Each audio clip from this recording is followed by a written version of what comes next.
পশ্চিমবঙ্গের প্রতি বুথের পরিকাঠামোগত প্রয়োজনে এবার বরাদ্দ হবে ১০ লক্ষ টাকা। এই টাকা কিভাবে খরচ হবে তার সিদ্ধান্ত নেবেন আপনারাই। মাননীয় মুখ্যমন্ত্রী মমতা বন্দ্যোপাধ্যায়ের বিশেষ উদ্যোগে পশ্চিমবঙ্গ সরকার আপনাদের জন্য নিয়ে এসেছে আমাদের পাড়া আমাদের সমাধান। ভারতের ইতিহাসে এই প্রথম পশ্চিমবঙ্গের ৮০,০০০-এরও বেশি বুথে সরাসরি আপনাদের অংশগ্রহণের ভিত্তিতে গড়ে উঠবে শাসন ব্যবস্থা। আমাদের পাড়া আমাদের সমাধান কর্মসূচিতে ৩টি বুথ নিয়ে একটি করে ক্যাম্প অনুষ্ঠিত হবে, যেখানে আপনারা আসবেন, আলোচনা করবেন এবং সিদ্ধান্ত নেবেন কোনটা জরুরি।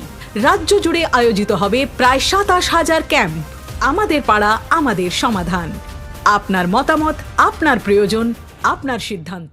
আপনি কি জানেন, এবার নিজের পাড়ার সমস্যা নিজেরাই ঠিক করতে পারবেন। কারো জন্য অপেক্ষা করতে হবে না। ল্যাম্পপোস্টে আলো জ্বলছে না, জলের পাইপ ভেঙে গিয়েছে, একটি দেয়াল যার জন্য বেড়া দেয়া প্রয়োজন। আমাদের পাড়া আমাদের সমাধান উদ্যোগের মধ্যে দিয়ে পশ্চিমবঙ্গ সরকার মানুষের হাতে তুলে দিয়েছে সিদ্ধান্ত নেবার ক্ষমতা। ৮০,০০০টি বুথে প্রতিটি বুথের জন্য বরাদ্দ ১০ লক্ষ টাকা। এই উদ্যোগে সত্যি সত্যি আর্থিক অনুদান তুলে দেওয়া হচ্ছে মানুষের হাতে।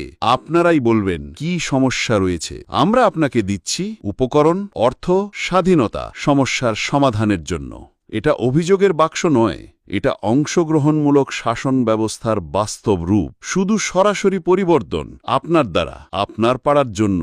প্রতিটা পাড়ায় উন্নয়নের নতুন ছবি আঁকছে বাংলা।